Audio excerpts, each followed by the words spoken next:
It's my feel-good breakfast show. Yes, you beautiful souls, welcome back. We are live and it's another installment of the Culinary Hotline. Bling! Ting, ting, ting! I love this part of the morning. Now, Chef Clem is in our foodie panel this morning to help you out and answer any of your culinary conundrums. And we've really been doing the most with chocolate this morning. If you have not tuned in, shame on you, Mzansi. But we have been making so many treats and we thought Chef Clem could help you out with your chocolate conundrums too. So if you need any help getting out of those sticky food situations, if you have a winter dessert you want to share with us right now, then you can call our number. It's 021 110 552. And the rest is up to the kitchen panel expert. Chef Clem, how are you doing this morning? I am on a sugar high. See, so wow. Everybody's running around the studio like little bunnies. When you make those blondies, cut the portions like nice and small, okay? But it's a good energy. It's a good energy. It's a good energy. It's a good energy. So bringing all of this chocolate energy. Speaking of that, that's lap number 110. That's that blondie energy we're talking about right there. Don't mind that, people. That's just what happens when you make some magic in the kitchen, and that'll be probably happening to everybody that indulges in some of these recipes. So what are we doing, and what are we doing with all this chocolate in front of me? Because I mean, I see brown, I see white, I see dark, I see light, I see smooth, I see rice. My African dream. Oh, chocolate. So we kind of like, we didn't intend on going chocolate like mania today. We just had so many questions about chocolate. And we were like, you know what? Let's just actually put it all together and answer as many questions as we can. Yeah. So I know we got one lined up already, right? Mishka pulled through with a great question this morning, and she had to ask. She says, "Hi, Expresso team. How do you make chocolate for biscuits?" So I was wondering, do you want to make chocolate, or do you like what chocolates can you use in biscuits? And I'm going to guess that's what you want to know. So let's talk about some chocolate very quickly. So we're going to be talking about chocolate we can use in biscuits. The answer is you can add any chocolate to biscuits. Anything, anything. You don't have to use baking chocolate for a recipe. You can use chocolate. It's all about the quality and the flavor of the chocolate. So let's talk about what we know. This is milk chocolate. You can, for this one, you can just chunk it up like tiny chunks, big chunks, it doesn't matter. Keep in mind, when you make your biscuits, the chunkier the chocolate, some of it's gonna melt, but you're still gonna have that texture in there. That's perfectly fine. Then, Zoe, she loves white chocolate. This is the slab that you normally buy. These are the tiny drops, and you get the buttons, whatever you like. And that's pretty cool, because even if you make your biscuits at home, you just want to do a little decorative part in it, you just kind of like put that on top of your biscuit. Of course, that'll kind of start caramelizing.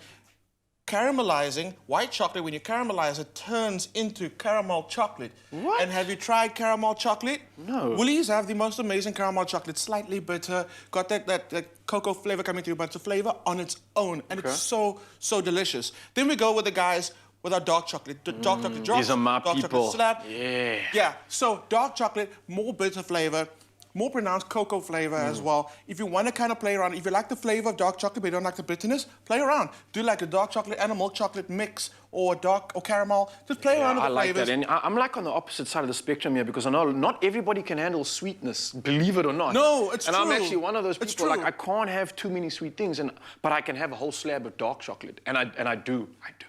And it's like just the flavors that come through, and the health properties to it as well. I mean, a whole slab. Yeah.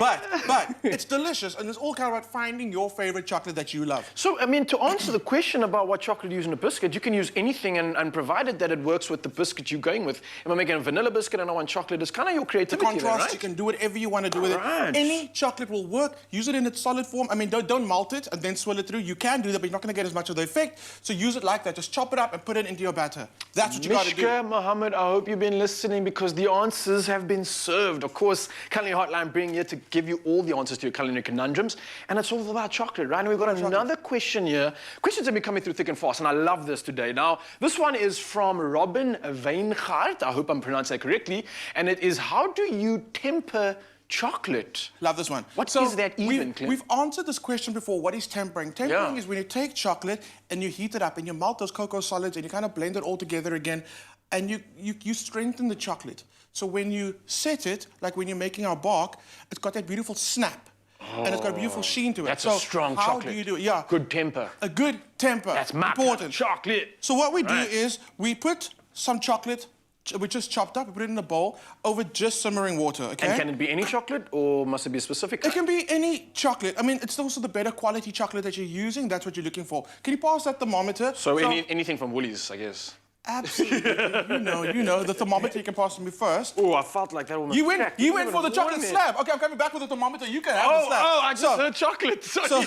So what you do is, the best and most scientific way to do it, to make sure you temper your chocolate properly, use one of these thermometers.